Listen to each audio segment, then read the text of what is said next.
അള്ളാഹുവിൻ്റെ സത്യവിശ്വാസികളായ അടിമകളെ, തഖ്വയുള്ളവരായി ജീവിക്കുകയും അതുവഴി ദുനിയാവിലും ആഖിറത്തിലും അള്ളാഹു പൊരുത്തപ്പെടുന്ന ജീവിതം സമ്പാദിക്കുകയും ചെയ്യണമെന്ന് ആദ്യമായി എന്നോടും തുടർന്ന് നിങ്ങൾ ഓരോരുത്തരോടും വസിയ്യത്ത് ചെയ്യും. അള്ളാഹു സുബ്ഹാനഹു വ തആല ഈ ഭൂലോകത്ത് ദീനുൽ ഇസ്ലാമിനെ മനുഷ്യർക്ക് പരിചയപ്പെടുത്തി കൊടുത്തതിന് ശേഷം, അഥവാ ഹസ്രത്ത് നൂഹ് നബി അലൈഹി സ്വലാത്തു വസ്സലാമിൻ്റെ റിസാലത്തിന് ശേഷം ഇന്ന് വരെയും ലോകത്ത് നടന്നിട്ടില്ലാത്ത അപകടകരമായ ചില രീതികളാണ് മുസ്ലിം ഉമ്മത്തിൽ നടന്നുകൊണ്ടിരിക്കുന്നത്. ഇത് വളരെ കരുതലോടുകൂടി സൂക്ഷ്മമായി കൈകാര്യം ചെയ്തില്ലെങ്കിൽ പൂർവികന്മാരായ മുസ്ലിങ്ങളുടെ കാലഘട്ടത്തിൽ എന്താണോ അതാത് കാലഘട്ടത്തിൽ ഇസ്ലാമിനെ ഉപേക്ഷിച്ച മുസ്ലിമീങ്ങൾക്ക് അനുഭവിക്കേണ്ടി വന്നത്, അതിനേക്കാൾ ഭയാനകമായ പലതും അനുഭവിക്കാനിരിക്കുന്നു ഈ ലോകത്ത്. നമുക്ക് ചരിത്രമറിയാം, നാം പരിശുദ്ധ ഖുർആൻ മനസ്സിലാക്കുന്നവരാണ്, പഠിക്കുന്നവരാണ്. ഹസ്രത്ത് നൂഹ് നബി അലൈഹി സ്വലാത്തു വസ്സലാമിൻ്റെ കാലഘട്ടത്തിൽ നാം കഴിഞ്ഞ ആഴ്ച സൂചിപ്പിച്ചതുപോലെ ചരിത്രത്തിൽ ആദ്യമായിട്ട് ലോകത്ത് ശിർക്കുണ്ടാകുന്നത് നൂഹ് നബി അഭിമുഖീകരിച്ച സമൂഹമാണ്. ആ സമൂഹമാവട്ടെ ക്ലിയറായിട്ട് മുസ്ലിമീങ്ങളുമാണ്. ആദം, ഷീസ്, ഇദ്രീസ് ശരീഅത്തനുസരിച്ച് മുസ്ലിമായി ജീവിക്കുന്ന ഒരു സമൂഹം, അവർ വേറെ മ്ലേച്ഛതകളിലേക്കോ ദൂഷ്യങ്ങളിലേക്കോ ഒന്നും കടക്കാൻ തയ്യാറായിട്ടില്ലായിരുന്നു. കാരണം ഭൂലോകത്ത് മനുഷ്യൻ ജീവിച്ചു തുടങ്ങുന്നേ ഉള്ളൂ. പക്ഷെ അവരുടെ ജീവിതത്തിൽ ആദ്യമായിട്ടുണ്ടായ, ലോകത്ത് ചരിത്രത്തിൽ അള്ളാഹുവിനെ വെറുപ്പിക്കാൻ മുസ്ലിമീങ്ങളിൽ നിന്നുണ്ടായ ആദ്യത്തെ സംഭവം പരിശുദ്ധ ഖുർആൻ പറഞ്ഞതുപോലെ 5 ജാറങ്ങളുമായിട്ടുള്ള ബന്ധമായിരുന്നു. അത് സൂറത്ത് നൂഹിൽ വളരെ വിശദമായി അള്ളാഹു നമുക്ക് പറഞ്ഞു തന്നിട്ടുണ്ട്. നാം കഴിഞ്ഞ ആഴ്ച സൂചിപ്പിച്ചതുപോലെ വേറെ ഒരു ദൂഷ്യവും ആ കാലഘട്ടത്തിലെ മുസ്ലിമീങ്ങൾ ചെയ്തതായിട്ട് രേഖകളിൽ കാണുന്നില്ല, പ്രമാണങ്ങളിൽ കാണുന്നില്ല. അവർ കൃത്യമായി നിസ്കരിക്കുന്നവരായിരുന്നു. കൃത്യമായി ആദമി ശരീഅത്തനുസരിച്ച് വളരെ ശക്തമായി ജീവിക്കുന്നവരായിരുന്നു. അവരുടെ കൂട്ടത്തിൽ ഒട്ടനവധി ഉലമാക്കൾ ഉണ്ടായിരുന്നു, വലിയ വലിയ മശായിഖുകളുണ്ടായിരുന്നു. അവരുടെയൊക്കെ ഉസ്താദ് ഇദ്രീസ് നബി അലൈഹി സ്വലാത്തു വസ്സലാമാണ്. ഇദ്രീസ് നബി അലൈഹി സ്വലാത്തു വസ്സലാമിൻ്റെ ഗുരുകുലത്തിൽ നിന്ന് കിതാബോധി പഠിച്ച മഹാപണ്ഡിതന്മാരായിരുന്നു അന്ന് ഇറാഖിലെ മുസ്ലിമീങ്ങളെ നയിച്ചു കൊണ്ടിരുന്ന സമൂഹം. അതിൽ പ്രഗത്ഭന്മാരാണ് വദ്, സുവാഅ് മുതലായ പരിശുദ്ധ ഖുർആനിൽ അല്ലാഹു തആല വിശദീകരിച്ചു തന്ന മഹാന്മാർ. അവരെപ്പറ്റി ഇബ്നു അബ്ബാസ് റളിയല്ലാഹു അൻഹു പറഞ്ഞത് തന്നെ ഹൗലായി അസ്മാഉ റിജാലിൻ സ്വാലിഹീന മിൻ ഖൗമി നൂഹ് എന്നാണ്. ഈ 5 പേര് മരിച്ചപ്പോൾ അവരുടെ ഖബറുമായി ബന്ധപ്പെട്ടുകൊണ്ടാണ് ഇസ്ലാമിക സമൂഹത്തിൽ ആദ്യത്തെ ദൂഷ്യങ്ങൾ നടക്കുന്നത്. അള്ളാഹുവിനെ കോപിപ്പിക്കുന്ന, വെറുപ്പിക്കുന്ന, അള്ളാഹുവിനെ കൊണ്ട് ദേഷ്യം പിടിപ്പിക്കുന്ന ജോലി മുസ്ലിം ചരിത്രത്തിൽ ആദ്യമായിട്ടുണ്ടാകുന്നത് നൂഹ് നബിൻ്റെ തൊട്ടു മുമ്പുള്ള കൗമ് 5 മഹാന്മാരായ ഔലിയാക്കൾക്ക് ഇറാഖിലെ പൊതു ഖബർസ്ഥാനിൽ ജാറങ്ങൾ ഉണ്ടാക്കി ആ ജാറത്തിൻ്റെ ജാഹ് ബറക്കത്ത് കൊണ്ട് കാര്യങ്ങൾ അള്ളാഹുവിൽ നിന്ന് നേടാനുള്ള പരിശ്രമം അള്ളാഹു തആലക്ക് ഇഷ്ടപ്പെട്ടില്ല. ഫഅർസലല്ലാഹു ഇലൈഹിം നൂഹൻ റസൂല. അത് തിരുത്താനാണ് നൂഹ് നബി അലൈഹി സ്വലാത്തു വസ്സലാമിനെ അള്ളാഹു റസൂലാക്കി നിയോഗിച്ചത്. ഇത് നാം വളരെ വളരെ കൃത്യമായി ആവർത്തിച്ച് പറഞ്ഞൊരു കാര്യമാണ്. ഇന്ന അർസൽന നൂഹൻ ഇലാ ഖൗമിഹി അൻ അൻദിർ ഖൗമക മിൻ ഖബലി അൻ യഅതിയഹും അദാബുൻ അലീം. നാമാണ് നൂഹിനെ റസൂലാക്കി നിയോഗിച്ചത് ആ സമൂഹത്തിലേക്ക്. എന്തിനാണ് നൂഹിനെ നാം റസൂലാക്കി നിയോഗിച്ചത്? ആദ്യത്തെ റസൂല. ഇതിനു മുമ്പ് റസൂൽ ആവശ്യമായി വന്നില്ല. കാരണം ഇതിനു മുമ്പ് ഖബറുമായി, ജാറങ്ങളുമായി, മരിച്ചുപോയവരുമായി, സാലിഹീങ്ങളുമായി, ജിന്നുകളുമായി, മലക്കുകളുമായി അങ്ങനെ ബന്ധമുള്ളവരുണ്ടായിരുന്നില്ല. അവരെല്ലാറ്റിനും ഏതിനും എന്തിനും അള്ളാഹുവിനെ മാത്രം ആശ്രയിക്കുന്നവരായിരുന്നു. ആദം അലൈഹി സ്വലാത്തു വസ്സലാം സ്വർഗത്തിൽ നിന്ന് വന്നതിന് ശേഷം നുബുവത്തും കൂടി കിട്ടിയപ്പോൾ അതായിരുന്നു പറഞ്ഞുകൊണ്ടിരുന്നത് മക്കളോട്. ആദ്യം ഭാര്യയോട് സംസാരിച്ചു. മക്കളുണ്ടാകുന്ന മുറക്ക്, മക്കൾക്ക് പ്രായമാകുന്ന മുറക്ക് അള്ളാഹു തആല ആദം അലൈഹി സ്വലാത്തു വസ്സലാമിന് സ്വർഗലോകത്ത് വെച്ച് കൊടുത്ത സന്ദേശങ്ങൾ ഇങ്ങനെ പറഞ്ഞു കൊടുക്കുകയായിരുന്നു മക്കൾക്ക്. അങ്ങനെ ആ മക്കൾ കല്യാണം കഴിച്ച് അവരുടെ സന്താന പരമ്പരകൾ ഉണ്ടായി, പേരക്കുട്ടികളുണ്ടായി. ആദമിന് അവർക്ക് പേരക്കുട്ടികളുണ്ടായി. അവർക്കൊക്കെ ആദം അലൈഹി സ്വലാത്തു വസ്സലാം അവർക്ക് പഠിപ്പിച്ചു കൊടുത്ത വിഷയങ്ങളായിരുന്നു അവർക്ക് പറഞ്ഞു കൊടുത്തുകൊണ്ടിരുന്നത്. അതുകൊണ്ട് തന്നെ ലാ ഇലാഹ ഇല്ലല്ലാഹയിൽ നിന്ന് വ്യതിചലിക്കുന്ന ജോലിയൊന്നും അവരുടെ ഭാഗത്തൊന്നും ഉണ്ടായിട്ടില്ല. അതുപോലെ തന്നെ മഹാന്മാർ ഒരുപാട്, ഉദാഹരണത്തിന് ഷീസ് നബിയും ഇദ്രീസ് നബിയും മഹാന്മാരാണ്, പ്രവാചകന്മാരാണ്, നബിമാരാണ്. ആദം നബി നബിയാണ്, ആകാശത്തുനിന്ന് വന്നതാണ്. അവർക്ക് വേണ്ടി ഒന്നും ഒരു ഖബറുണ്ടാക്കി ആ ഖബറിന്റെ അടുത്ത് പോയി ഇലാഹദ്റത്തി പറഞ്ഞ് ജാഹ് ബർക്കത്ത് പറഞ്ഞിട്ട് അള്ളാഹുവിനെ സ്വാധീനിക്കുന്ന ഒരു ബണ്ടത്തരം ആ സമൂഹം ചെയ്തിട്ടില്ല. ആ വൃത്തികേട് ആ സമൂഹം ചെയ്തിട്ടില്ല. അതുകൊണ്ടൊരു റസൂൽ ആവശ്യമായി വന്നില്ല. അത് കഴിഞ്ഞിട്ട് 10 തലമുറ കുല്ലുഹും ഫിത്തൗഹീദ്. റസൂലുള്ളാഹി തങ്ങൾ പറഞ്ഞത് എന്താ? ആദമിന് ശേഷമുള്ള 10 തലമുറ പ്യൂർ തൗഹീദിലാണ്. തൗഹീദ് എന്ന് പറഞ്ഞാൽ എന്താണ്? അയ്യുവഹിദല്ലാഹ ഫീ കുല്ലി മാ യുഹിബ്ബുഹുല്ലാഹു വയർലാ മിനൽ അഖ്വാൽ വൽ അഫ്ആൽ അല്ലാഹിറ വൽ ബാത്തിന. ആന്തരികവും ബാഹ്യവുമായ വാക്കുകളാവട്ടെ പ്രവൃത്തികളാവട്ടെ അള്ളാഹ്ക്ക് ഇഷ്ടപ്പെട്ട അള്ളാഹുമായി ബന്ധപ്പെട്ട ഒരു കാര്യമാണെങ്കിൽ അത് അള്ളാഹ്ക്ക് മാത്രം സമർപ്പിക്കുന്നതിന്റെ പേരാണ് തൗഹീദ്. അതിനെപ്പറ്റിയാണ് റസൂലുള്ളാഹി തങ്ങൾ പറഞ്ഞത്. ആ രീതിയിൽ ജീവിക്കുന്നവരായിരുന്നു 10 തലമുറ. 11ാമത്തെ തലമുറയിലാണ് വദ് സുവാഹ് മുതലായ മഹാന്മാര് ജീവിക്കുന്നത്. ആ മഹാന്മാര് മരിച്ചപ്പോൾ അവരെ ഖബറുമായിട്ട് കളിക്കാൻ തുടങ്ങിയപ്പോഴാണ് ശൈത്താൻ വിജയിക്കുന്നത്.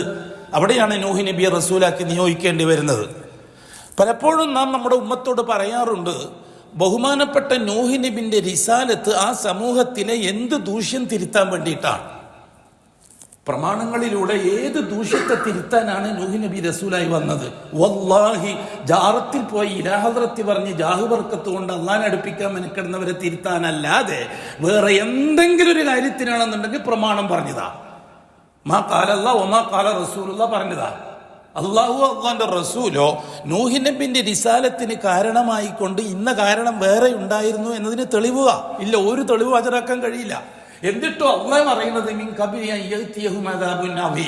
വേദനാജനകമായ കടുകടുത്ത ശിക്ഷ പിടികൂടുന്നതിന് മുമ്പായി അവരോട് തിരുത്താൻ പറ. തിരുത്താൻ എന്താ തിരുത്തേണ്ടത്? ജാറത്തിൽ നിന്ന് എത്രയും പെട്ടെന്ന് മാറാൻ പറ. ഈ ഇലാഹദ്റത്തി നിർത്തിയിട്ട് ലാ ഇലാഹ ഇല്ലല്ലാഹിലേക്ക് തിരിച്ചു വരാൻ വേണ്ടി പറ. അവര് കൂട്ടാക്കിയില്ല. അവർ നൂഹ് നബിയെ കല്ലെറിഞ്ഞു. അവർ നൂഹ് നബിയെ മണ്ടനാക്കി, ഭ്രാന്തനാക്കി, മജ്നൂനാക്കി. അവർ നൂഹ് നബിയെ പട്ടിണിക്കിട്ടു. 950 കൊല്ലം മെനക്കെട്ടിട്ടും 70 ആൾ കൂടുതൽ കിട്ടിയില്ല. ലക്ഷോപലക്ഷം മുസ്ലിമീങ്ങൾ അന്ന് ജീവിക്കുന്നുണ്ട് ഇറാഖിൽ. പൊതു ഖബർസ്ഥാനുണ്ട് ഇറാഖിൽ. പള്ളികളും മദ്രസകളും ദർസുകളും ഉലമാക്കളും അതേപോലെ തന്നെ ആരിഫ്യങ്ങളും ആലിമിങ്ങളും ഔലിയാക്കളും എല്ലാം ഉണ്ട്. ആ കാലഘട്ടത്തിൽ എല്ലാം ഉണ്ട്. എന്നിട്ടും നൂഹ് നബിയെ അംഗീകരിക്കാൻ ഇവർ ഉലമാക്കൾ തയ്യാറായില്ല. പള്ളി ഇമാമിങ്ങൾ തയ്യാറായില്ല. മുദരിസുകൾ തയ്യാറായില്ല. ഖാദിമാര് തയ്യാറായില്ല. നൂഹ് നബി അലൈഹി സ്വലാത്തു വസ്സലാമിനെ അവർ കള്ളനാക്കി. കാരണം ജാറത്തിലൂടെ കിട്ടുന്ന വരുമാനം പുരോഹിതന്മാരെ സംബന്ധിച്ചിടത്തോളം വലിയ വിഷയമാണ് എല്ലാ കാലഘട്ടത്തിലും. ഇത് തുടങ്ങുന്നേ ഉള്ളൂ കൂട്ടരെ. നിങ്ങൾ ചരിത്രം പഠിക്കരുതോ? വർത്തമാന കാലഘട്ടത്തിലെ നൂഹി കൗമിന്റെ പാരമ്പര്യത്തിൽ ഖുറൈശി സമൂഹം വരെയുള്ള നൂറ്റാണ്ടുകളുടെ ചരിത്രത്തെ അയവിറക്കിക്കൊണ്ട് വർത്തമാന കാലഘട്ടത്തിൽ ജീവിക്കുന്ന ജാറങ്ങളുമായി ബന്ധപ്പെട്ട പുരോഹിത വർഗത്തെ മാത്രം കേട്ടുകൊണ്ട് നാം കാര്യങ്ങളെ വിലയിരുത്തിക്കൂടാ.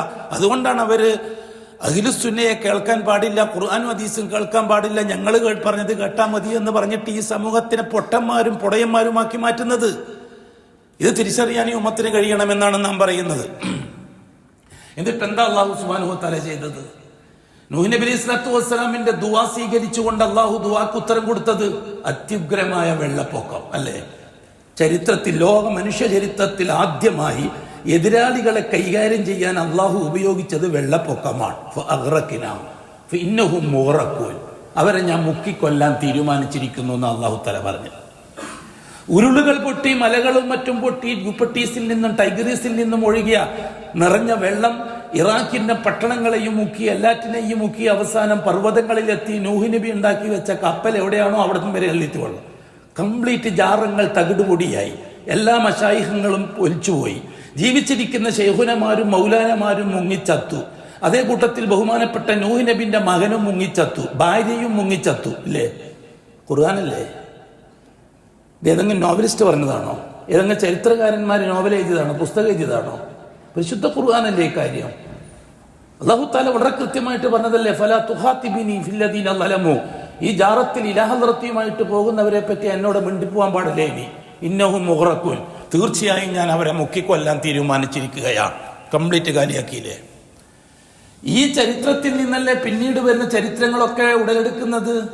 ഞാൻ കഴിഞ്ഞ സൂചിപ്പിച്ചതുപോലെ നൂഹ് നബിന്റെ വെള്ളപ്പൊക്കത്തിന് ശേഷം ഭൂമി ശുദ്ധീകരണം നടത്തി മുസ്ലിമീങ്ങളും മുവഹിദുകളും മാത്രം ഉണ്ടായി.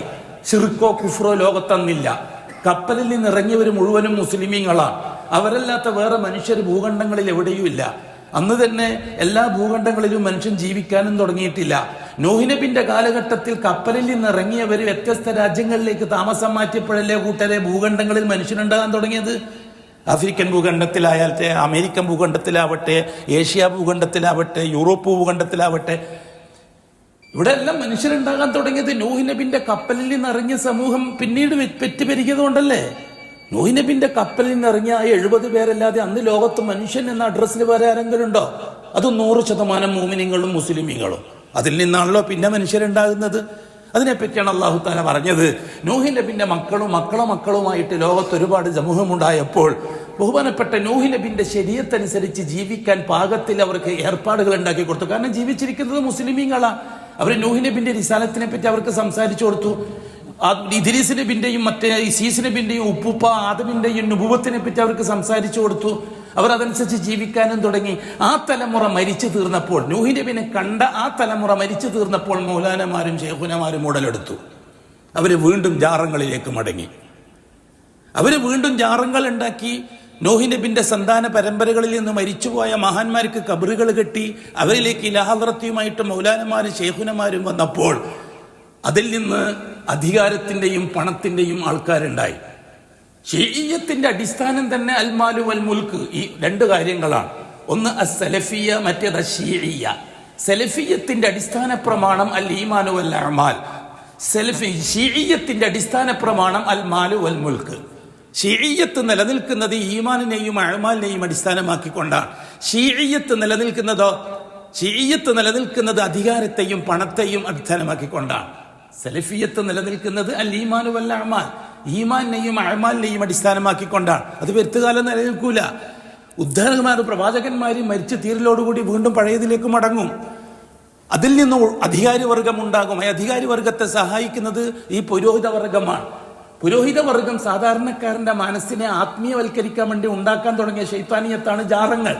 ആ ജാറങ്ങളെയും അനുയായികളെയും ഉപയോഗിച്ചിട്ടാണ് ഭരണകൂടം രാജ്യം ഭരിച്ചുകൊണ്ടിരുന്നത്. അങ്ങനെ ഭരിച്ചുകൊണ്ടിരിക്കുന്ന സന്ദർഭത്തിലാണ് അല്ലാഹു സുബ്ഹാനഹു വ തആല ആദിലേക്ക് ഹൂദ് നബി അലൈഹി സ്വലാത്തു വസ്സലാമിനെ നിയോഗിക്കുന്നത്. അല്ലേ? നൂഹ് നബിന്റെ കുടുംബക്കാരായിരുന്നില്ല ആദും സമൂദും? ആദ് സമൂദ് സാമ്രാജ്യത്വ ശക്തികൾ നൂഹ് നബിന്റെ കപ്പൽ നിറങ്ങിയ കുടുംബത്തിലെ മുസ്ലിമീങ്ങളുടെ പാരമ്പര്യക്കാരായിരുന്നില്ലേ?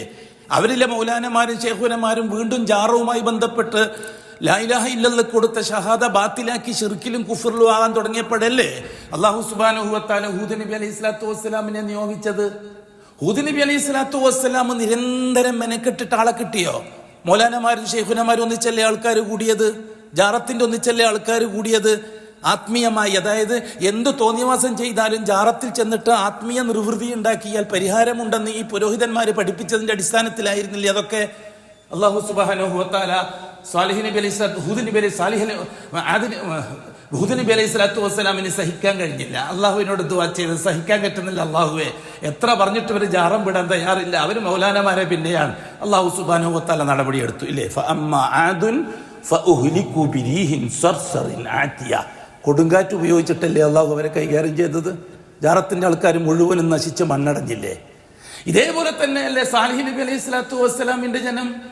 സാലിഹ് നബി അലൈഹി സ്വലാത്തു വസ്സലാമിനെ പറ്റി അല്ലാഹു തആല പറഞ്ഞത് വൈലാ സമൂദ അഖാഹും സാലിഹ. സാലിഹ് നബി അലൈഹി സ്വലാത്തു വസ്സലാമിനെ സമൂദിലേക്ക് നിയോഗിച്ചു. ഫഅമ്മാ സമൂദു ഫഉഹ്ലികു ബിത്വാഗിയ.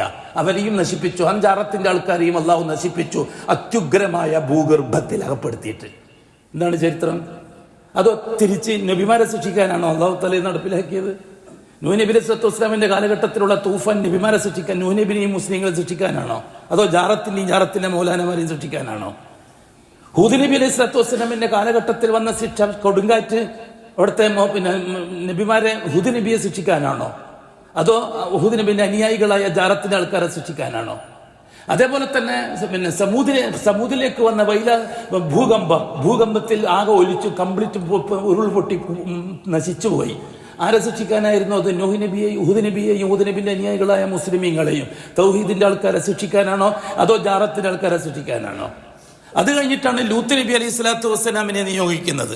ലൂത്ത് നബി അലൈഹി സ്വലാത്തു വസ്സലാം പറഞ്ഞത് ലാ ഇലാഹ ഇല്ല, നമ്മുടെ ഉപ്പപ്പന്മാര് പഠിപ്പിച്ചെന്ന ലാ ഇലാഹ ഇല്ലല്ലാഹ് നിലനിൽക്കണം. നിങ്ങൾ ആവശ്യമില്ലാത്ത തോന്നിവാസങ്ങളിൽ പോകാൻ പാടില്ല. അവർ ലൂത്ത് നബിനെ എതിർത്തില്ല. ലൂത്ത് നബിന്റെ ഭാര്യ അടക്കം അവരെയും കൈകാര്യം ചെയ്തു അള്ളാഹു താല കല്ലുകളെ കൊണ്ട്, തീജ്വാലകളുള്ള കല്ലുകളെ കൊണ്ട് എറിഞ്ഞിട്ട് അതുപോലെ ചവങ്ങളാക്കി മാറ്റി അള്ളാഹു താല. ആരെ? ഹൂദ് നബിയെയോ ലൂത്ത് നബിയെയോ? അത് കഴിഞ്ഞിട്ടാണ് ഇബ്രാഹിം അലൈഹി സ്വലാത്തു വസ്സലാം ഇറാഖിലേക്ക് വരുന്നത്. ഇബ്രാഹിം അലൈഹി സ്വലാത്തു വസ്സലാം വന്നത് ഏത് പാരമ്പര്യത്തിലാണ്? നൂഹി പാരമ്പര്യത്തിലാണോ അതോ ആദിന്റെയും ഇറമിന്റെയും പാരമ്പര്യത്തിലാണോ? ഇബ്രാഹിം അലൈഹി സ്വലാത്തു വസ്സലാം ആ കാലഘട്ടത്തിൽ ജീവിച്ച ജനങ്ങളോട് എന്താ സംസാരിച്ചത്? നിങ്ങളെ ഉപ്പുപ്പന്മാർ നിങ്ങൾക്ക് ദീൻ പഠിപ്പിച്ചു തന്നിട്ടില്ലേ? ലാ ഇലാഹ ഇല്ലല്ലാഹ് പഠിപ്പിച്ചു തന്നിട്ടില്ലേ? നിങ്ങൾ എന്തിനാണ് ഈ ഇതര ശക്തികളെ ആത്മീയതയുണ്ടെന്നും പറഞ്ഞിട്ട് ആ വഴിക്ക് പോയത്? നിങ്ങളെ ഈ ഭരണകൂടം വഞ്ചിക്കുകയല്ലേ? ഭരണകൂടത്തിന്റെ കൊട്ടാരത്തിൽ അന്തിയുറങ്ങുന്ന പുരോഹിതന്മാര് സാധാരണക്കാരന്റെ മനസ്സിൽ ആത്മീയതയുണ്ടാക്കിയ ഔലിയാക്കന്മാരെ പറഞ്ഞ് പേടിപ്പിച്ച് കാശുണ്ടാക്കുകയല്ലേ? ആ കാശുണ്ടാക്കിയ സാധാരണക്കാരനെ വെച്ചിട്ടല്ലേ ഫിറഔൻ രാജ്യം ഭരിച്ചുകൊണ്ടിരിക്കുന്നത്? അള്ളാഹു പോലെ നിങ്ങൾക്ക് അലൈഹി അല്ലാഹു ബികാഫിൻ അബ്ദ. ഹസ്രത്ത് മൂസ അലൈഹി സ്വലാത്തു വസ്സലാം ചോദിച്ചു, അവർ വിട്ടില്ല. മൂസ അലൈഹി സ്വലാത്തു വസ്സലാം അള്ളാഹുവിനോട് ദുആ ചെയ്തു. എന്താ അള്ളാഹു ചെയ്തത്? മുസ്ലിങ്ങളെയും കൂട്ടിയിട്ട് നാട് വിട്ടോ, ബാക്കി ഞാൻ ആയിക്കോളാം. മുസ്ലിങ്ങളെയും കൂട്ടിയിട്ട് ബഹുമാനപ്പെട്ട മൂസ അലൈഹി സ്വലാത്തു വസ്സലാം രാജ്യം വിട്ടു. സിറിയയിലേക്ക് പോയി, ഷാമിലേക്ക് പോയി, ഫലസ്തീനിലേക്ക് പോയി. ഫിറൗനും പാർട്ടിയും അള്ളാഹു തആല മുക്കിക്കൊന്നു. വഅഗ്റഖ്നാ അല ഫിറൗൻ. അല്ലേ? ഒറ്റ മുസ്ലിം ഉണ്ടായിരുന്നു ആ കൂട്ടത്തിൽ? കംപ്ലീറ്റ് ജാറക്കാരല്ലേ? കംപ്ലീറ്റ് പാരമ്പര്യ മുസ്ലിങ്ങൾ. പ്രത്യേക മതക്കാരായിരുന്നോ? പ്രത്യേക ജാതിക്കാരായിരുന്നോ? എല്ലാം പാരമ്പര്യ മുസ്ലിമീങ്ങളായിരുന്നില്ലേ? ജാറങ്ങളെ കൊണ്ട് ഇസ്ലാമിനെ ബാത്തിലാക്കിയപ്പോൾ അവരെ മുശ്രിക്കുകളും കാഫിര്യങ്ങളും ആക്കിയില്ലേ അള്ളാഹു തആല? കംപ്ലീറ്റ് കാലിയാക്കി. മുസ്ലിങ്ങൾ മാത്രമാണ് ഇപ്പം നിലവിലുള്ളത്. അമ്മുസ്ലിമീങ്ങളെയും കൂട്ടിയിട്ട് നൂഹിന്റെ ബഹുമാനപ്പെട്ട മൂസാ നബിയും ഹാറൂൻ നബിയും പിന്നെ മരുഭൂമിയിൽ കറങ്ങാൻ, യതീഹൂന ഫിൽ അർളി 40 സന, 40 കൊല്ലം മരുഭൂമിയിൽ കറങ്ങണം. എന്നിട്ട് ബനു ഇസ്രായേൽ എന്തിനാണ് മുസ്ലിം ആയത്? അവർ തൗഹീദ് എത്രത്തോളം ക്ലിയർ ഉണ്ട്, എവിടെയെങ്കിലും ഒരു മീസാൻ കല്ല് കണ്ടാ പഴയതെല്ലാം മറക്കുന്നുണ്ടോ നോക്കാൻ വേണ്ടിയിട്ടല്ലേ അല്ലാഹു തആല ഇവരെയും കൂട്ടിയിട്ട് മരുഭൂമിയിൽ കറങ്ങാൻ വേണ്ടി പറഞ്ഞത്? ഖുർആനല്ലേ? വജാവസ്നാ ബിബനി ഇസ്രായീൽ അൽ ബഹറ എന്ന് പറഞ്ഞത് ഖുർആനല്ലേ? കടല് കടന്നിട്ട് അക്കരെ എത്തി ബഹുമാനപ്പെട്ട നൂഹ് നബിയും മൂസ നബിയും ഹാറൂൻ നബിയും. 2 ഉസ്താദുമാരാരാണ്? മൗലാനമാരെന്നല്ല, 2 നബിമാരല്ലേ? 2 റസൂലുകളല്ലേ? തൗറാത്തി എന്ന കിതാബിറക്കപ്പെട്ട പ്രവാചകനല്ലേ ഒന്നിച്ചുള്ളത്? ഇവരല്ലേ ഇവർക്ക് തർബിയത്തും കൊടുത്തുകൊണ്ട് യാത്ര ചെയ്യുന്നത്? അല്ലേ? ബഹുമാനപ്പെട്ട മൂസ അലൈഹി സ്വലാത്തു വസ്സലാമും ഹാറൂൻ നബി അലൈഹി സ്വലാത്തു വസ്സലാമും അക്കരെ എത്തി. ബാക്കിയുള്ളവരെല്ലാം കടലിലെത്തിയപ്പോൾ അല്ലാഹു തആല അവരെ കൈകാര്യം ചെയ്തു, കടലിൽ മുക്കിക്കൊന്നു. ചരിത്രത്തിൽ അങ്ങോളം ഇങ്ങോളം നോക്കുകൂട്ടരെ ഉരുളുപൊട്ടലും മലയിടിയിലും വെള്ളപ്പൊക്കവും തന്നെയല്ലേ ശത്രുക്കളെ നശിപ്പിക്കാൻ അല്ലാഹു തആല ഉപയോഗിച്ചിരിക്കുന്നത്? ഈ ശത്രുക്കൾ എന്നുകൊണ്ട് ഉദ്ദേശിക്കുന്ന ആരാ? പാരമ്പര്യ മുസ്ലിമീങ്ങൾ, ജാറത്തിലേക്ക് പോയ മുസ്ലിമീങ്ങൾ. പാരമ്പര്യ മതക്കാരുമായിട്ട് എന്താണ് ഇതിനൊക്കെ ബന്ധം? നമ്മൾ കുഫറും ശിർക്കും പറയുമ്പോൾ ഹിന്ദുക്കളെയും ക്രിസ്ത്യാനികളെയും ജൂതന്മാരെയും പറഞ്ഞിട്ട് സമാധാനിക്കുന്ന എന്തിനാ? അതൊക്കെ രണ്ടാമത്തെ കാര്യമല്ലേ? ഇവിടുത്തെ ഹിന്ദുക്കളൊക്കെ രണ്ടാമത്തെ വിഷയമല്ലേ മുസ്ലിമീങ്ങളെ സംബന്ധിച്ചിടത്തോളം? മുസ്ലിമീങ്ങളെ സംബന്ധിച്ചോളം ഹിന്ദുക്കളുടെ ചർച്ചയിലേ വരുന്നില്ല. അതൊക്കെ പാർശ്വഗുണങ്ങൾ മാത്രമാണ്. മുസ്ലിമീങ്ങൾ, പാരമ്പര്യ മുസ്ലിമീങ്ങളോട് ഈമാൻ പറയുമ്പോൾ ഏതെങ്കിലും ഹിന്ദു നമ്പൂരിയോ നായരോ അവിടുന്ന് കേൾക്കുന്നുണ്ടെങ്കിൽ ഒറ്റക്ക് പുരക്ക് പോയിരുന്നിട്ട് എനിക്ക് എൻ്റെ അല്ലാഹ് മതി എന്ന് പറഞ്ഞിട്ട് ഇസ്ലാം ആവും. അല്ലെങ്കിൽ ആരും ചീട്ടൊന്നും വേണ്ട ഒരു ഹിന്ദു ഇസ്ലാമിലേക്ക് വരാൻ, ആരും ചീട്ട് വേണ്ട ഒരു ജൂതൻ ഇസ്ലാമിലേക്ക് വരാൻ, ഒരു ക്രിസ്ത്യാനി ഇസ്ലാമിലേക്ക് വരാൻ. മുസ്ലിമീകളെ മുസ്ലിമാക്കാനാണ് ചീട്ട് വേണ്ടത്, അതിനാണ് പാടുപെടേണ്ടത്. ഷഹാദത്ത് ബാത്തിലാക്കിപ്പോയ ഒരു മുസ്ലിം, ഞാൻ ചോദിക്കട്ടെ നിങ്ങളോട്, വളരെ വളരെ ശക്തമായി ചോദിക്കട്ടെ, ഇവിടുത്തെ ഹിന്ദുക്കൾ അല്ലാഹ്ക്ക് ഷഹാദത്ത് കൊടുത്തവരാണോ? ആണോ? ഇവിടുത്തെ ക്രിസ്ത്യാനികൾ, ലോകത്തുള്ള ക്രിസ്ത്യാനികൾ അല്ലാഹ്ക്ക് ഷഹാദത്ത് കൊടുത്തവരാണോ? എന്താണ് ഷഹാദത്ത് എന്ന് പറഞ്ഞാൽ? ഷഹാദത്ത് എന്ന് പറഞ്ഞാൽ അള്ളാഹുമായിട്ടുള്ള ഉടമ്പടിയല്ലേ? അള്ളാഹുമായിട്ട് കരാർ ഏർപ്പെടുന്നതിനല്ലേ ഷഹാദത്ത് എന്ന് പറയുന്നത്? അപ്പൊ ഇസ്ലാമിന്റെ ഒന്നാമത്തെ കാര്യം എന്താണ്? ആദ്യം അള്ളാഹുമായിട്ട് കരാറിൽ ഏർപ്പെടലല്ലേ? എന്താണ് അള്ളാഹുവിനോട് കരാർ പറഞ്ഞത്? അശ്ഹദു, അള്ളാഹുവെ ഞാൻ ജീവിച്ച് തെളിയിക്കാൻ തയ്യാറാണ്. എന്താണ് ഞാൻ തെളിയിക്കുക? അല്ലാ ഇലാഹ ഇല്ലല്ലാഹ് ഐ ലാ മഅബൂദ ബിഹഖിൻ ഇല്ലല്ലാഹ്. എൻ്റെ ജീവിതത്തിൽ ഇനി അങ്ങോട്ട് അള്ളാഹുവെ നീ അല്ലാതെ വേറെ ഒരു തങ്ങളെയോ ഷെയ്ഖിനെയോ വലിയനെയോ നബിനെയോ റസൂലിനെയോ ജിന്നിനെയോ മലക്കിനെയോ ഞാൻ എൻ്റെ വിഷയത്തിൽ, എൻ്റെ പ്രൈവറ്റ് വിഷയത്തിൽ, എൻ്റെ ആഭ്യന്തര കാര്യങ്ങളിൽ ഇടപെടിപ്പിക്കുന്ന പ്രശ്നമില്ല. എന്ത് പ്രശ്നമുണ്ടെങ്കിൽ അടുക്കള തൊട്ട് അങ്ങാടി വരെ, അങ്ങാടി തൊട്ട് അന്താരാഷ്ട്രം വരെ, ഭൂമി തൊട്ട് ആകാശം വരെ നിന്നെ മാത്രമേ ഞാൻ എന്നെ ഇടപെടിക്കുകയുള്ളൂ. ഞാൻ ആരെയും അതിൽ തവസ്സുലാക്കുന്ന പ്രശ്നമില്ല, ഷഫാത്താക്കുന്ന പ്രശ്നമില്ല, ഇടതേടുന്ന പ്രശ്നമില്ല, ഇസ്തിയാനത്തിന്റെ പ്രശ്നമില്ല, ഇസ്തിഗാസന്റെ പ്രശ്നമില്ല. എല്ലാം ഞാൻ നീയുമായിട്ട് മാത്രമേ ഇനി ഇടപാടുള്ളൂ. അഷ്ഹദു, അത് ജീവിച്ച് തെളിയിക്കാൻ ഞാൻ തയ്യാറാണ്. അതല്ലേ ഷഹാദ? അതാരാ ദിക്റ് അൽക്കീലും ബിരിയാണിയിലും ഒതുക്കിയത്? ജൂതന്മാരല്ലേ? ഈ ഷഹാദത്തിന് ദിക്റ് അൽക്കീലും ബിരിയാണിയിലും ഒതുക്കിയത് ആരാണ്? ജൂതന്മാരല്ലേ? എന്താ കാര്യം? ലാ ഇലാഹ ഇല്ലല്ലാഹയെ പറ്റി, ഷഹാദത്തിനെ പറ്റി ഉമ്മത്ത് കൂടുതൽ പഠിക്കാൻ പാടില്ല. പഠിച്ചിട്ടുമില്ലല്ലോ. ഈ കൂടിയിരിക്കുന്നവരോട് ഞാൻ ചോദിക്കട്ടെ, 5-ാമത്തെ വയസ്സിൽ ബാപ്പ മദ്രസ കൊണ്ടുപോയി ചേർത്തപ്പോൾ മൊല്ലാക്ക കാണാതെ പഠിപ്പിച്ചു തന്നിട്ടില്ലേ? അശ്ഹദു അല്ലാ ഇലാഹ ഇല്ലല്ലാഹ്, ആരാധനക്കറിയാൻ അല്ലാഹു അല്ലാതെ മറ്റാരുമില്ലെന്ന് ഞാൻ അർത്ഥം പറഞ്ഞ് മനസ്സിൽ ഉറപ്പിച്ച് നാവുകൊണ്ട് വെളിവാക്കി പറയുന്നു. പഠിപ്പിച്ചു തന്നിട്ടില്ലേ? ഇന്ന് വരെ ഇത്രയും പ്രായത്തിൻ്റെ ഇടയിൽ എന്താണ് ഞാൻ മനസ്സിലുറപ്പിച്ചത്, എന്തിൻ്റെ അർത്ഥം ഞാൻ അറിഞ്ഞത്, എന്താണ് നാവ് കൊണ്ട് വെളിവാക്കി പറഞ്ഞത് ഇന്ന് വരെ ചിന്തിക്കാൻ അവസരം കിട്ടിയിട്ടുണ്ടോ? അതേ സന്ദർഭത്തിൽ അതിൻ്റെ പിറകിൽ തന്നെ നിസ്കാരം പഠിച്ചില്ലേ? 2ാം ക്ലാസ്സിലെത്തിയപ്പോഴും നിസ്കാരമല്ലേ പഠിച്ചത്? അർത്ഥം പറഞ്ഞ് മനസ്സുറപ്പിച്ച് പഠിപ്പിച്ചില്ലല്ലോ. 3ാം ക്ലാസ്സിലെത്തിയപ്പോൾ നിസ്കാരം നോമ്പ് സക്കാത്ത് ഹജ്ജ്, 4ാം ക്ലാസ്സിലെത്തിയപ്പോൾ നിസ്കാരം നോമ്പ് സക്കാത്ത് ഹജ്ജ്, 5ാം ക്ലാസ്സിലെത്തിയപ്പോൾ നിസ്കാരം നോമ്പ് സക്കാത്ത് ഹജ്ജ്. ദർസിൽ പഠിക്കാൻ പോയപ്പോൾ നിസ്കാരം നോമ്പ് സക്കാത്ത് ഹജ്ജ്, ദർസും പഠിച്ചിട്ട് കോളേജിൽ പോയപ്പോൾ അവിടെയും നിസ്കാരം നോമ്പ് സക്കാത്ത് ഹജ്ജ്, ബാക്കവിയും കാസിമിയും മറ്റൊക്കെ ആയിട്ട് തിരിച്ചു വന്നിട്ട് ദർസ് തുടങ്ങിയപ്പോഴും നിസ്കാരം നോമ്പ് സക്കാത്ത് ഹജ്ജ്. ഈ ഷഹാദത്തോടെ പോയി. എന്തേ ഷഹാദത്ത് ചർച്ച ചെയ്യപ്പെട്ടില്ല? ഇനി നമ്മളെ കാര്യം എടുക്കുക, നാട്ടുകാരെ മട്ടന്നൂർക്കാരെ കാര്യം എടുക്കുക. നമ്മൾ ആദ്യം കിതാബ് ഓതുന്ന നാട്ടിൽ നിന്ന് മുത്തഫരീദിന്റെ 1ാമത്തെ പാഠം ബാബുസല, നിസ്കാരത്തിന്റെ അധ്യായം. ഷഹാദത്തിന്റെ അധ്യായം എവിടെ പോയി? 2ാമത്തെ കിതാബ് നൂറുൽ അബ്സാർ, ഓർമ്മയുണ്ടാവും പഴയ ആൾക്കാർക്ക്, പുതിയ ആൾക്കാർക്ക് കിട്ടുമെന്ന് അറിയില്ല. നൂറുൽ അബ്സാർ ആദ്യത്തെ പാഠം ബാബുസല, ബാബു ഷഹാദ ഇല്ല. എവിടെ പോയി? 4ാം ക്ലാസ്സിലെത്തിയാലും അങ്ങനെ തന്നെ. പിന്നെ ഓതുന്നത് ഒന്തയാണ്, ഒന്തത്തു സാലിക്ക് യുദ്ധത്തു നാസിക്ക്. ആദ്യത്തെ പാഠം ബാബുസല, നിസ്കാരത്തിന്റെ അധ്യായം. ബാബു ഷഹാദ എവിടെ പോയി? ഇസ്ലാമിന്റെ 5 കാര്യത്തിൽ 1ാമത്തത് ഷഹാദയല്ലേ കൂട്ടരെ? അതിന്റെ ഷർത്തും ഫർളും പഠിച്ചിട്ട് പോരെ നിസ്കാരത്തിന്റെ ഷർത്തും ഫർളും? ഈ ഇരിക്കുന്ന നമുക്ക് ഓരോരുത്തർക്കും നിസ്കാരത്തിന്റെ ഷർത്ത് അറിയാം, നിസ്കാരത്തിന്റെ ഫർൾ അറിയാം, നിസ്കാരം ബാത്തിലായി പോകുന്ന കാര്യം അറിയാം. നോമ്പിന്റെ ഷർത്ത് അറിയാം, നോമ്പിന്റെ ഫർൾ അറിയാം, നോമ്പ് ബാത്തിലായി പോകുന്ന കാര്യം അറിയാം. ഹജ്ജും സക്കാത്തും പിന്നെ പണമുള്ളൂ എനിക്ക് മാത്രം മതി, ആ സമയത്ത് പഠിച്ചാൽ മതി. ഇപ്പോഴേ പഠിച്ചിട്ട് മനസ്സിൽ കയറ്റിയൊന്നും ചെയ്യണ്ട. ഹജ്ജിനെ പറ്റിയും സക്കാത്തിനെ പറ്റിയും ഒക്കെ, സക്കാത്ത് കൊടുക്കേണ്ട ആളാവുമ്പോൾ സക്കാത്തിനെ പറ്റി പഠിക്കണം. ഹജ്ജിന് പോകാൻ്റെ പൈസയും നോക്കിയാൽ അത് ഹജ്ജിനെ പറ്റി പഠിക്കണം. ആകെ 1 മണിക്കൂറേ വേണ്ടു ഹജ്ജിനെ പറ്റി പഠിക്കാൻ. സക്കാത്തിനെ പറ്റി പഠിക്കാൻ 1/4 മണിക്കൂറേ വേണ്ടു. അതേസമയം നോമ്പ് സക്കാത്ത് നിസ്കാരത്തെ പറ്റി നമുക്ക് സാധാരണ, കാരണം എല്ലാവർക്കും നോമ്പ് നിസ്കാരം നിർബന്ധം, നോമ്പ് നിസ്കാരം നിർബന്ധം. എന്നാൽ ഷഹാദത്തിന്റെ ഫർളെന്തേ പഠിക്കാതെ പോയത്? ഷഹാദത്ത് ബാത്തിലേക്ക് പോന്നു. മനസ്സിലാക്കിക്കൊള്ളുക, പരിശുദ്ധമായ ദീനുൽ ഇസ്ലാം നിലനിന്ന കാലഘട്ടത്തിലെല്ലാം ഇസ്ലാം ബാത്തിലാകാൻ ആദ്യമായിട്ടുണ്ടായത് ഷഹാദത്തിന്റെ മുത്തലാനാണ്, ഷഹാദത്ത് ബാത്തിലാക്കലാണ്. ഈ കാലഘട്ടത്തിലും അഷ്റഫുൽ ഖൽഖ് സ്വല്ലല്ലാഹു വഫാത്തായിട്ട് 2 മാസം കഴിഞ്ഞിട്ടില്ല മുസ്ലിമീങ്ങളിൽ നിന്ന് പലരുടെയും ഷഹാദത്ത് ബാത്തിലാവാൻ. പിന്നെയാണോ 1400 കൊല്ലം കഴിഞ്ഞിട്ടുള്ള നമ്മളെ കഥ? ഞാൻ ചോദിക്കട്ടെ നിങ്ങളോട്, റസൂലുള്ളാഹി തങ്ങൾക്ക് ശേഷം അബൂബക്കർ സിദ്ദീഖ് റളിയല്ലാഹു തആല അൻഹു ഖലീഫയായപ്പോൾ ആദ്യമായി ഖലീഫ അബൂബക്കർ റളിയല്ലാഹു അൻഹു യുദ്ധം പ്രഖ്യാപിച്ചത് ആരോടാണ്? ഹിന്ദുക്കളോടായിരുന്നോ? ജൂതന്മാരോടായിരുന്നോ? ക്രിസ്ത്യാനികളോടായിരുന്നോ? മജൂസികളോടായിരുന്നോ? 5 നേരം കൃത്യമായി നിസ്കരിക്കുന്ന, നോമ്പ് നോക്കുന്ന, അഷ്റഫുൽ ഖൽഖോടൊപ്പം ഹജ്ജ് ചെയ്ത മുസ്ലിങ്ങളോടായിരുന്നില്ലേ? എന്തിന്? അവർ ഷഹാദത്തിനെ ബാത്തിലാക്കിയതുകൊണ്ട്.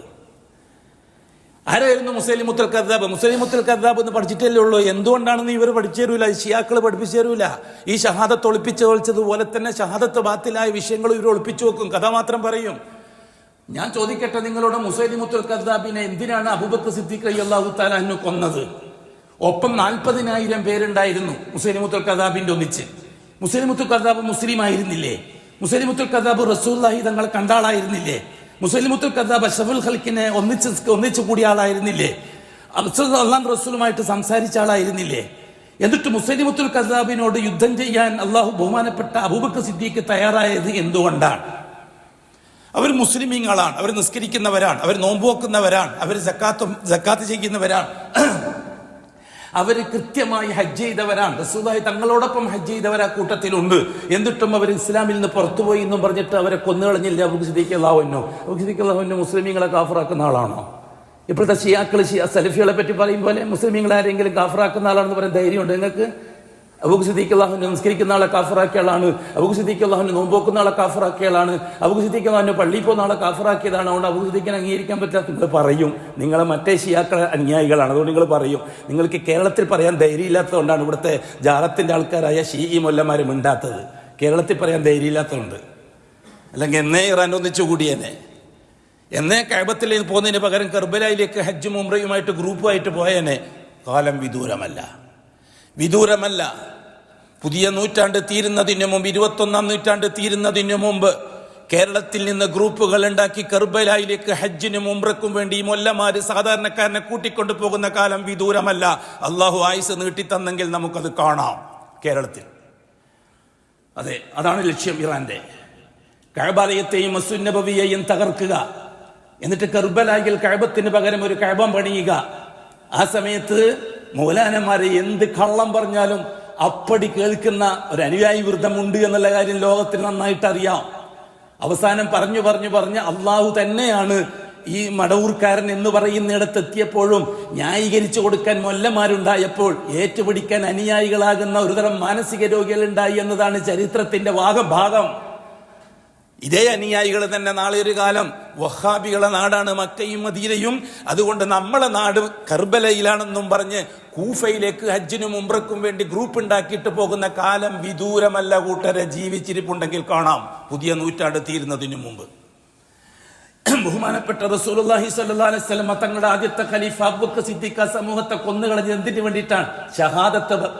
ഷഹാദത്ത് ബാത്തിലാക്കിയതിന്റെ പേരിൽ അല്ലേ? ഏത് ഷഹാദത്താ ബാത്തിലാക്കിയത്? മുസൈലമത്തുൽ കദ്ദാബ്. 2 ഷഹാദ ഉണ്ടല്ലോ. ഒന്നാമത്തെ ഷഹാദ എന്താണ്? ലാ ഇലാഹ ഇല്ലല്ലാഹ്ക്ക് കരാറ് കൊടുക്കുക. രണ്ടാമത്തെ ഷഹാദ എന്താണ്? അല്ലാഹു തആല ചോദിക്കുന്നു, ലാ ഇലാഹ ഇല്ലല്ലാഹ് അനുസരിച്ച് നീ ജീവിക്കൽ എങ്ങനെയാണ്? നിന്റെ സയൻസ് അനുസരിച്ചായിരിക്കും നീ ജീവിക്കുക. അങ്ങനെയും കൂട്ടറുണ്ടായി ലാ ഇലാഹ ഇല്ലല്ലാഹ് സയൻസ് റസൂലക്കാരുണ്ടായില്ലേ? ഇത് അല്ലാഹു തആല അന്നേ പറഞ്ഞു വെച്ചത് തന്നെയാ. നിന്റെ ഹവ അനുസരിച്ചാണോ നീ ലാ ഇലാഹ ഇല്ലല്ലാഹ് അനുസരിച്ച് ജീവിക്കുക? ലാ ഇലാഹ ഇല്ലല്ലാഹ് ഹക്കാണ്, പക്ഷെ മുഹമ്മദ് റസൂൽ യാഥാർത്ഥ്യമാകണമെങ്കിൽ സയൻസും കൂടി ഒക്കണം എന്ന് പറയുന്ന മാനസിക രോഗികൾ ഉണ്ടായില്ലേ? ഫീ ഖുലൂബിഹിം മറദുൻ ഫസാദഹുമുല്ലാഹു മറദ ഉണ്ടായില്ലേ? എത്ര കൃത്യമാണ് ചരിത്രത്തിന്റെ പോക്ക്.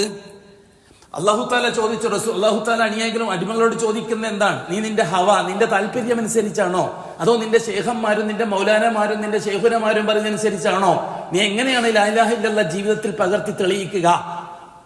അപ്പോഴാണ് അല്ലാഹു തആല പറഞ്ഞു കൊടുത്തത്, നീ നിന്റെ ഇഷ്ടപ്രകാരം നിന്റെ സയൻസ് അനുസരിച്ച് നിന്റെ ഹവ അനുസരിച്ച് നിന്റെ മൗലാനി ശൈഖുനി ഇമാമും പറയും പോലെ അല്ല. ഞാൻ നിനക്കൊരു റസൂൽ നേച്ചർ ലഖദ് ജാഅക്കും റസൂലും മിൻ അൻഫുസിക്കും അസീസുൻ അലൈഹി മാ അനിത്തും. അതേപോലെ തന്നെ വമാ ആതാക്കുമുർ റസൂലു ഫഖുദൂഹു ഫഇദാ നഹാകും അൻ ഫന്തഹു. ഒരു റസൂലിനെ ഞാൻ അയക്കുന്നുണ്ട്, ആ റസൂലിനെ ഇത്തിബായി ചെയ്താലേ നിനക്ക് ലാ ഇലാഹ ഇല്ലല്ലാഹ് പൂർത്തിയാക്കാൻ പറ്റുള്ളൂ.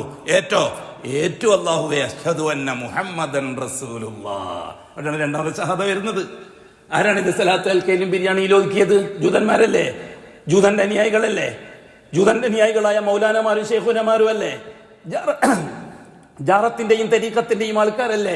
മുഹമ്മദുർ റസൂലുള്ളാഹിന്റെ ഷഹാദത്തിനെ സലാത്ത് അൽക്കയിലും ബിരിയാണിയിൽ ഒതുക്കിയിട്ട് പാവപ്പെട്ട സാധാരണക്കാരന്റെ മനസ്സിന്റെ ഉള്ളകത്തേക്ക് ആത്മീയതയുടെ പേരും പറഞ്ഞ് ശൈത്താൻ നാവിലിട്ട് കൊടുക്കുന്ന വാക്കുകൾ ഉപയോഗിച്ച് മൗലാന ഒതുക്കി നിർത്തിയിട്ട് രാഷ്ട്രീയക്കാരന്റെയും അധികാരി വർഗത്തിന്റെയും ചട്ടുകങ്ങളാക്കി മാറ്റിയത് ഈ സമൂഹത്തിലെ മഹാഭൂരിപക്ഷത്തെ ആയിരുന്നില്ലേ? ലാ ഇലാഹ ഇല്ലല്ലാഹ് കൊടുത്ത ഷഹാദ, മുഹമ്മദുർ റസൂലുള്ളാഹി കൊടുത്ത ഷഹാദ. ഇതിൽ മുസൈലിമത്തുൽ കദ്ദാബ് ഏത് ഷഹാദയാണ് ബാത്തിലാക്കിയത്? വല്ലാഹി ലാ ഇലാഹ ഇല്ലല്ലാഹ്ന്റെ ഷഹാദ മുസൈലിമത്തുൽ കദ്ദാബ് ബാത്തിലാക്കിയിട്ടില്ല. മുസൈലിമത്തുൽ കദ്ദാബ് ലാ ഇലാഹ ഇല്ലല്ലാഹ്ന്റെ 5 കാര്യങ്ങൾ. ഒന്ന്, ദാത്തുഹു തആല, അല്ലാഹു ഉള്ളവനാണ്. വജൂദുഹു തആല, അല്ലാഹുവിന്റെ ഉണ്മയെ അംഗീകരിച്ച ആളാണ് മുസൈലിമത്തുൽ കദ്ദാബ്. വറുബൂബിയത്തുഹു തആല, അല്ലാഹുവിൻ റബ്ബാണെന്ന് അംഗീകരിച്ച ആളാണ് മുസൈലിമത്തുൽ കദ്ദാബ്. വഉലൂഹിയത്തുഹു തആല, അല്ലാഹു ഇലാഹാണെന്നും അംഗീകരിച്ച ആളാണ് മുസൈലിമത്തുൽ കദ്ദാബ്. വഅസ്മാഉഹു വസിഫാത്തുഹു തആല, അല്ലാഹുവിന്റെ അസ്മാഉം സിഫാത്തും അംഗീകരിച്ച ആളാണ് മുസൈലിമത്തുൽ കദ്ദാബ്. എന്തിനാണ് അബൂബക്കർ സിദ്ദീഖ് കൊന്നളഞ്ഞത്? രണ്ടാമത്തെ ഷഹാദയിലാണ് വിള്ളൽ വന്നത്. രണ്ടാമത്തെ ഷഹാദയിൽ വിള്ളൽ വരും. രണ്ടാമത്തെ ഷഹാദ ബാത്തിലാവും 5 കാര്യങ്ങളെ കൊണ്ട്. അത് സഹിയാകണമെങ്കിൽ, രണ്ടാമത്തെ ഷഹാദ നിലനിൽക്കണമെങ്കിൽ, ആ കരാറ് വാല്യൂ ആകണമെങ്കിൽ 5 കാര്യങ്ങൾ വേണം. ഒന്ന്, അൽ ഇൽമു ബി മുഹമ്മദിയത്തി, മുഹമ്മദ് മുസ്തഫാന്റെ മുഹമ്മദിയത്ത് അറിഞ്ഞിരിക്കണം. ഞാൻ അംഗീകരിച്ച റസൂല് മുഹമ്മദാണ്. അത് അബ്ദുല്ലാന്റെയും ആമിനാന്റെയും മോനാണ്. അബ്ദുൽ മുത്തലിബിന്റെ പേരക്കുട്ടിയാണ്. ഖുറൈശി തറവാട്ടിലെ പൊന്തിരിയാണ്. ഇസ്മായിലിന്റെ പാരമ്പര്യത്തിലാണ്. ഇബ്രാഹിമിന്റെ കുടുംബത്തിലാണ് എന്ന് കൃത്യമായി അറിഞ്ഞിരിക്കണം. എന്നെങ്കിൽ മാത്രമേ രണ്ടാമത്തെ ഷഹാദ സഹിയാവുള്ളൂ. എനിക്കും അറിയാം പുള്ളിക്കാരനെ, ഞാൻ കേട്ടിട്ടുണ്ട്, പുസ്തകത്തിൽ വായിച്ചിട്ടുണ്ട് മുഹമ്മദിനെ പറ്റി എന്ന് പറഞ്ഞാൽ ഷഹാദത്ത് സഹിയാവില്ല. മുഹമ്മദിയത്ത് അറിഞ്ഞിരിക്കൽ നിർബന്ധമാണ്. മുഹമ്മദ്, അതുകൊണ്ട് തന്നെയാണ് ഈസാ അലൈഹിസ്സലാത്തു വസ്സലാം പൂർവ്വ സമുദായത്തോട് പറഞ്ഞത്, ഇന്നി റസൂലുള്ളാഹി ഇലൈക്കും മുസദ്ദിഖൻ ലിമാ ബൈന യദയ്യ മിനത് തൗറാ വമുബശ്ശിറൻ ബിറസൂലിൻ യഅതി മിൻ ബഅദി ഇസ്മുഹു അഹ്മദ്. മുഹമ്മദിയത്ത് അറിഞ്ഞിരിക്കണം. രണ്ടാമത് അബ്ദിയത്ത് അറിഞ്ഞിരിക്കണം. മുഹമ്മദ് മുസ്തഫ അബ്ദു മാത്രമാണ്. മഅബൂദിന്റെ ഒരു അംശം മുഹമ്മദ് മുസ്തഫക്ക് കൊടുത്താൽ ഷഹാദത്ത് സഹിയാവില്ല. എന്റെ പാപങ്ങൾ പുറത്തു തരാൻ മുഹമ്മദ് നബിയും കൂടി വിചാരിക്കണം എന്നൊരുത്തം വിശ്വസിച്ചാൽ വല്ലാഹി അവൻ മുർത്തദ്ദാൻ, അവന്റെ ഷഹാദ ബാത്തിലാണ്. മുസൈലിമുത്തുൽ കദ്ദാബിനെ കൊന്നതുപോലെ അവനെ കൊല്ലണം. മുഹമ്മദ് മുസ്തഫാനെയും കൂടി ഉണ്ടെങ്കിലേ, മുഹമ്മദ് മുസ്തഫ ഇടപെട്ടെങ്കിലേ എൻ്റെ പാപ അള്ളാഹ് പുറത്തു തരൂ എന്ന് നീ വിശ്വസിക്കുന്നുണ്ടെങ്കിൽ, എന്നിട്ട് ഷഹാദത്ത് അംഗീകരിക്കുന്നതിനെ ഇടപാടുമായിട്ട് ബന്ധിപ്പിച്ചിട്ട് കെട്ടുകെടുത്ത ജൂത പുരോഹിതന്മാർ ഇവിടെ പ്രസംഗിച്ചുകൊണ്ടിരിക്കുന്നുണ്ട്. ഈ അടയാളം വിഷയം വന്നപ്പോൾ, കാരണം അള്ളാഹു ചെയ്തില്ലേ, അള്ളാഹു സുബ്ഹാനഹു വ തആല ജിബ്രീലിനെ അയച്ചില്ലേ, അപ്പൊ ഇടയാളായില്ലേ, മുഹമ്മദ് നബിനെ അയച്ചില്ലേ, അപ്പൊ ഇടയാളായില്ലേ, അള്ളാഹ്ക്ക് നേരിട്ട് ഞങ്ങൾ വന്നിട്ട് മദ്രസിന്റെ പഠിപ്പിച്ചാമായിരുന്നില്ലേ, അതേപോലെ തന്നെ അസ്രായിലിനെ അയച്ചിട്ടല്ലേ മലക്കിനെ പിടിക്കുന്ന അള്ളാഹ്ക്ക് നേരിട്ട് വന്നിട്ട് അങ്ങ് പിടിച്ചാൽ പോരെ. ഈ ജൂതന്മാരെ നാവിൽ ശൈത്താൻ ഇട്ട് കൊടുക്കുന്ന അപകടകരമായ വാക്കുകൾ ഈ പാവപ്പെട്ട സാധാരണക്കാരൻ അങ്ങനെ തന്നെ സിന്ദാബാദ്. ഇതല്ലേ സമൂഹത്തിന്റെ ഇന്നത്തെ ദുരവസ്ഥ. അഷ്റഫുൽ ഖൽഖ് സ്വല്ലല്ലാഹു അലൈഹി വസല്ലം എത്രത്തോളം എന്ത് വ്യാഖ്യാനിച്ചാലും, അപകടകരമായ ജൂതന്റെ വ്യാഖ്യാനം എന്തു തന്നെ ആയാലും, മദീനത്തൊരാൾ സിയാറത്തിന് പോയി, മദീന മുനവ്വറ മസ്ജിദുൻ നബവി സിയാറത്തിന് പോയി അത് താമസിക്കുന്ന റൂമിൽ നിന്ന് നിസ്കരിക്കാൻ വേണ്ടി മസ്ജിദുൻ നബവിയിലേക്ക് വരികയാണ്. ആ സമയത്ത് അയാളെ മനസ്സിൽ തോന്നുകയാണ്, അഷ്റഫുൽ ഖൽഖിന്റെ ഖബറിന്റെ അടുത്ത് പോയി നിസ്കരിച്ചാൽ അതിന്റെ ഒരു പ്രത്യേക കൂലി കിട്ടും, അതുകൊണ്ട് നേരത്തെ പോകാം. അങ്ങനെ 10 മണിക്ക് ഉദുണ്ടാക്കി ഇറങ്ങി ഖബർ ഷെരീഫിന്റെ ആ ഭാഗത്തൊരു ഭാഗത്ത് പോയി നിന്നിട്ട് നിസ്കരിച്ചുകൊണ്ടിരിക്കുമ്പോൾ എന്റെ മനസ്സിലേക്ക് കടന്നു വരികയാണ്, ഞാൻ മുഹമ്മദ് മുസ്തഫ തങ്ങളുടെ ഖബറിന്റെ അടുത്ത് നിന്നാണ് നിസ്കരിക്കുന്നത്, അതുകൊണ്ട് എന്റെ നിസ്കാരം വല്ലാഹി ഇവൻ മുശ്രിക്കാൻ, സുമ്മ വല്ലാഹി അവൻ മുശ്രിക്കാൻ. കാരണം അഷ്റഫുൽ ഖൽഖിന്റെ അബ്ദിയത്തിനെ നിഷേധിച്ചവനാണ്. കാരണം അഷ്റഫുൽ ഖൽഖിന്റെ അബ്ദിയത്ത് അംഗീകരിച്ചു കൊടുക്കാതെ രണ്ടാമത്തെ ഷഹാദ സഹിയാവൂല. അബ്ദിയത്ത് എന്ന് പറഞ്ഞാൽ എന്താണ്? 100% 24 കാരറ്റ് അടിമയാണ് മുഹമ്മദ് മുസ്തഫ. അതുകൊണ്ടാണ് നമ്മളെ ഷഹാദത്തിൽ അശ്ഹദു അന്ന മുഹമ്മദൻ അബ്ദുഹു വറസൂലുഹു, റിസാലത്ത് അംഗീകരിക്കുന്ന എപ്പോഴാണ്? അബ്ദിയത്ത് അംഗീകരിച്ചതിന് ശേഷമാണ്. അപ്പൊ അശ്ഹദു അന്ന മുഹമ്മദൻ, മുഹമ്മദിയത്ത് അംഗീകരിക്കലായി, അബ്ദുഹു അബ്ദിയത്ത് അംഗീകരിക്കലായി. അപ്പൊ അബ്ദിയത്ത് 100%. ഞാൻ ഒരു കാര്യത്തിലും, എൻ്റെ ഒരു വിഷയത്തിലും, അള്ളാഹുമായി ബന്ധപ്പെട്ട ഒരു കാര്യത്തിലും ഞാൻ മുഹമ്മദ് നബിനെ ഇടപെടിപ്പിക്കുന്ന പ്രശ്നമില്ല. കാരണം ലൈസ ബൈനി വ ബൈന റബ്ബി ഷൈ, എൻ്റെ അള്ളാഹിന്റെ ഇടയിൽ ഒന്നിനെ ഉൾക്കൊള്ളാൻ ഞാൻ തയ്യാറാകുന്നില്ല. എങ്ങനെയാണ് ഞാൻ ഇടപെടിപ്പിക്കുക? മുഹമ്മദ് മുസ്തഫാന്റെ അധ്യാപനം അനുസരിച്ച്. മുഹമ്മദ് മുസ്തഫ റിസാലത്തനുസരിച്ച് എനിക്ക് പഠിപ്പിച്ചു തന്നിട്ടുണ്ട്. അള്ളാഹു വഹ്യ് കൊടുത്തത് മാ യന്തിഖു അനിൽ ഹവാ ഇൻ ഹുവ ഇല്ലാ വഹ്യുൻ യൂഹാ. മുഹമ്മദ് സ്വന്തം ഇഷ്ടപ്രകാരം ഒന്നും പറയുന്ന ആളല്ല, വഹ്യ് കൊണ്ടല്ലാതെ. വഹ്യ് അനുസരിച്ച് മാത്രമേ ഞാൻ അമൽ ചെയ്യുള്ളൂ. പൂർണ്ണമായി അബ്ദിയത്ത് വകവെച്ചു കൊടുക്കണം. മൂന്നാമത്തത് റിസാലത്ത് വകവെച്ചു കൊടുക്കണം. മുഹമ്മദ് റസൂലാണ്. അല്ല, മൂന്നാമത്തത് നുബുവത്ത് വകവെച്ചു കൊടുക്കണം. എന്താണ് നുബുവത്ത്, എന്താണ് റിസാലത്ത്? അതുകൊണ്ട് ഇപ്പൊ പറഞ്ഞുകൊണ്ടിരിക്കാൻ സമയം പെട്ടെന്ന് പോകും, പെട്ടെന്ന് നിർത്താം. നുബുവത്ത് അംഗീകരിച്ചു കൊടുക്കണം, നബിയുഹു. പിന്നെ റിസാലത്ത് അംഗീകരിച്ചു കൊടുക്കണം, വറസൂലുഹു. പിന്നെ ശരീഅത്ത് അംഗീകരിച്ചു കൊടുക്കണം. 5 കാര്യങ്ങൾ അംഗീകരിച്ചാലേ രണ്ടാമത്തെ ഷഹാദ സഹിയാവുള്ളൂ. മുഹമ്മദിയത്ത് അംഗീകരിക്കണം, അബ്ദിയത്ത് അംഗീകരിക്കണം, നുബുവത്ത് അംഗീകരിക്കണം, റിസാലത്ത് അംഗീകരിക്കണം, ശരീഅത്ത് അംഗീകരിക്കണം. ഇത് 5ഉം റിസാലത്തുമായി ബന്ധപ്പെട്ട രണ്ടാമത്തെ ഷഹാദയുമായി ബന്ധപ്പെട്ടതാണ്. ഇതിലാണ് മുസൈലിമുത്തുൽ കദ്ദാബ് കുഴപ്പം കാണിച്ചത്. ഈ 5 കാര്യത്തിൽ 4ഉം അംഗീകരിക്കുന്നുണ്ട്. ഒരു വിഷയത്തിൽ മാത്രം മുസൈലിമുത്തുൽ കദ്ദാബ് കുഴപ്പം കാണിച്ചു. എന്നിട്ടും അദ്ദേഹത്തിന്റെ ഷഹാദ ബാത്തിലാണ് എന്ന് ഉമർ അബൂ സിദ്ദീഖ് അള്ളാഹുവിനെ വിധിച്ചു. അതായത് മുഹമ്മദിയത്ത് അംഗീകരിക്കാൻ മുസൈലിമുത്തുൽ കദ്ദാബ് തയ്യാറാണ്, അബ്ദിയത്ത് അംഗീകരിക്കാനും മുസൈലിമുത്തുൽ കദ്ദാബ് തയ്യാറാണ്. അതേ അവസരത്തിൽ റിസാലത്ത് അംഗീകരിക്കാനും തയ്യാറാണ്, ശരീഅത്ത് അംഗീകരിക്കാനും തയ്യാറാണ്. നുബുവത്തുഹു എന്ന വ്യവസ്ഥ പാലിക്കാൻ മുസൈലിമുത്തുൽ കദ്ദാബ് തയ്യാറായില്ല. മുസൈലിമുത്തുൽ കദ്ദാബ് പറഞ്ഞു, മുഹമ്മദിന് ശേഷം നബി വരാം, ആ നബി ഞാനാണ്. അതോടുകൂടി രണ്ടാമത്തെ ഷഹാദ ബാത്തിലായി. ഓട്ടോമാറ്റിക്കലി ഒന്നാമത്തെ ഷഹാദയും ബാത്തിലായി. അതുകൊണ്ടല്ല അബൂ സിദ്ദീഖ് അള്ളാഹു അദ്ദേഹത്തെ കൊന്നുകളഞ്ഞത്. ഇനി ഞാൻ കുറെ ഇങ്ങോട്ട് വാ. ഖാദിയാനിയെ കാഫിറാക്കിയ എന്തിന്റെ അടിസ്ഥാനത്തിലാണ്? നമ്മുടെ ഖാദിയാനിനെ വിവാഹം കഴിക്കാറില്ലല്ലോ. ഖാദിയാനിയെ പള്ളിയിൽ പോയി നിസ്കരിക്കാൻ പറ്റില്ല, പോയില്ലല്ലോ നമ്മളാരും. ആരും പോകുന്നുണ്ടോ? ഇവിടുത്തെ ഷിയാക്കളെക്കാൾ അപകടകാരിയാണോ ഖാദിയാനികൾ? ഈ ജാറത്തിന്റെ ആൾക്കാരെക്കാൾ അപകടകാരികളാണോ ഖാദിയാനികൾ? എന്താണ് ഖാദിയാനിക്ക് വന്ന കുഴപ്പം? അവർ രണ്ടാമത്തെ ഷഹാദനെ ബാത്തിലാക്കി, മുസൈലിമുത്തുൽ കദ്ദാബിനെ പോലെ. ഒന്നാമത്തെ ഷഹാദയിൽ ഒരു കുഴപ്പമില്ല. അവരെ ലാ ഇലാഹ അള്ളാഹുവിന്റെ വജൂദിന് എന്താണ് അവർക്ക് കുഴപ്പം?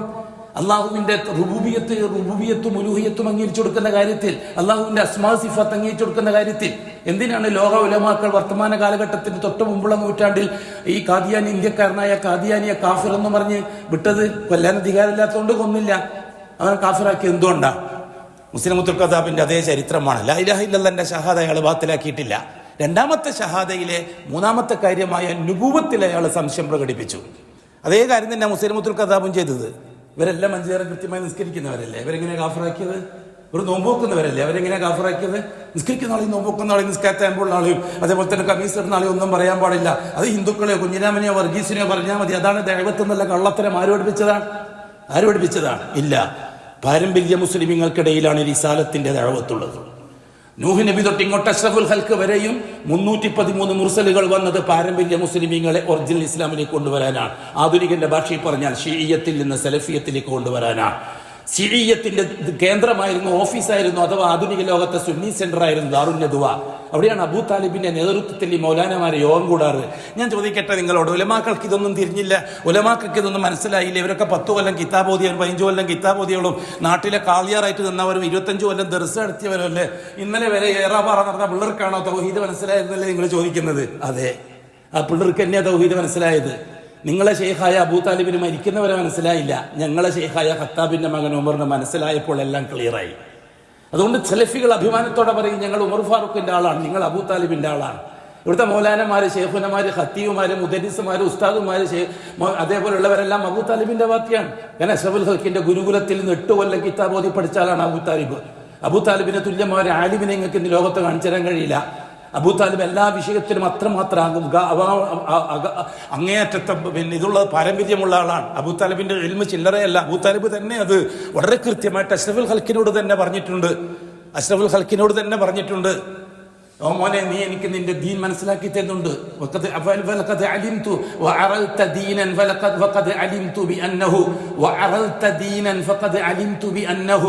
മോനെ, നീ നിന്റെ ദീനുൽ ഇസ്ലാം എന്താണെന്ന് എനിക്ക് നീ മനസ്സിലാക്കി തന്നിട്ടുണ്ട്. തീർച്ചയായിട്ടും ഞാൻ മനസ്സിലാക്കിയിട്ടുണ്ട്, എനിക്ക് ഇൽമ് കിട്ടിയിട്ടുണ്ട്. മിൻ ഖൈരി അദിയാനിൽ ബരിയത്തി ദീന, ഇന്ത്യ ലോകത്ത് നിലവിലുള്ള ദീൻ, ആ ദീനിന് കടപിടിക്കാൻ നിന്റെ ദീൻ സാധിക്കുക. ആ ദീനുകൾക്ക് നിന്റെ ദീനോട് കടപിടിക്കാൻ കഴിയില്ല മോനെ. ആ ഇൽമ എനിക്ക് കിട്ടിയിട്ടുണ്ട്. അബൂ താലിബ് റസൂലുള്ളാഹി എന്ന് പറഞ്ഞത് ഇമാം ബുഖാരി റിപ്പോർട്ട് ചെയ്തതല്ലേ? അബൂ താലിബിനേക്കാൾ വലിയ ആലിമറ ഇന്ന് ലോകത്തുള്ളത് ഏത് കാളിയാരാണ്, ഏത് ഷെയ്ഖുനെയുള്ളത്? എത്ര കൊല്ലം കിതാബ് ഓതിയാലാണ് അബൂ താലിബിന്റെ ഇൽമ കിട്ടുക? അഷ്റഫുൽ ഖൽഖിന്റെ തിരുനാവിൽ നിന്ന് നുബുവത്തിന്റെ ഇൽമ കിട്ടിയാളാണ് അബൂ താലിബ്. 8 കൊല്ലം അഷ്റഫുൽ ഖൽഖിക്ക് ദീൻ പഠിപ്പിച്ചു കൊടുത്തത്. 8ാമത്തെ കൊല്ലമാണ് അഷ്റഫുൽ ഖൽഖിന്റെ മൂത്താപ്പ അബൂ താലിബ് മരിക്കുന്നത്. അത്രയ്ക്ക് ഇഷ്ടമാണ് റസൂലുള്ളാഹി തങ്ങൾക്ക് അബൂ താലിബിനോട്. ആ അബൂ താലിബ് പറഞ്ഞത് എന്താണ്? ഇന്നത്തെ ഈ മൗലാനമാര് പറയുന്ന അതേ വാക്ക്, ഈ ശൈഖുനമാര് പറയുന്ന അതേ വാക്ക്. എന്താ പറഞ്ഞത്? ലൗലൽ ഹദാറു ലൗലൽ ഹദാറു ലൗലൽ ഹദാ ലൗലൽ മസബത്തു വൽ ഹദാറു മസബ്ബത്തി. ഓ മോനെ, ഈ ഖൗം എന്നെ ചീത്ത പറയും, നിന്നെ പറയും പോലെ. ഈ ഖൗം എന്നെ ഒറ്റപ്പെടുത്തും, നിന്നെ ഒറ്റപ്പെടുത്തും പോലെ. നിന്നെ പിരാന്തൻ എന്ന് പറയും പോലെ എന്നെ ഇവര് പിരാന്തൻ എന്ന് പറയും. ഞാൻ ഇവിടുത്തെ മുത്തവല്ലിയ, ഞാൻ കഅബാലയത്തിന്റെ മുത്തവല്ലിയ, ഞാൻ മാനേജിംഗ് ട്രസ്റ്റിയാണ് മസ്ജിദുൽ ഹറാമിന്റെ.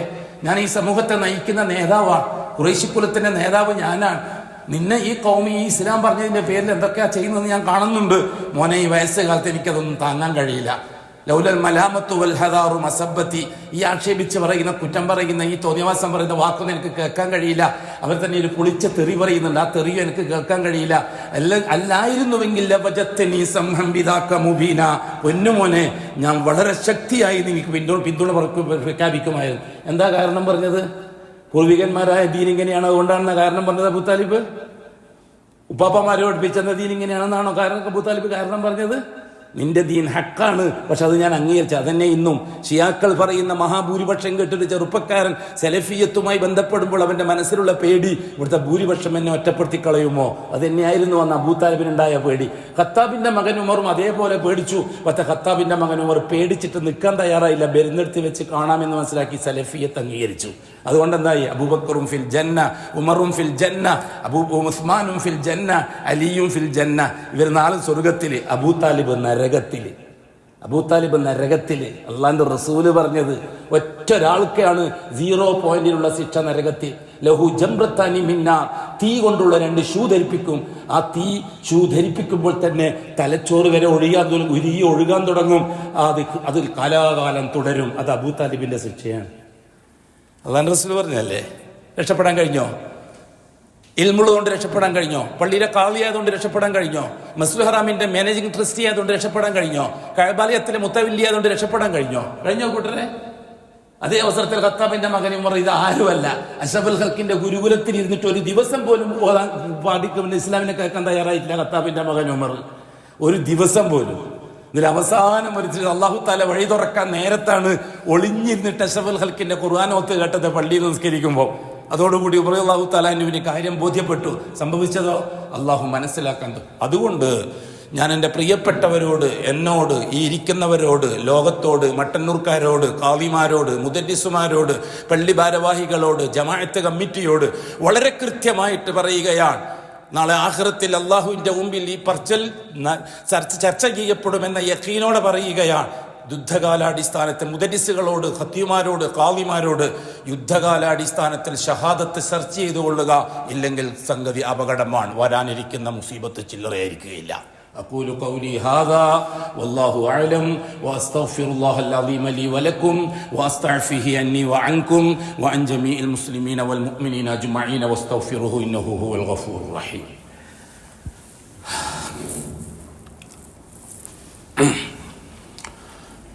الحمد لله رب العالمين والصلاة والسلام على أشرف المخلوقين محمد وآله وصحبه أجمعين.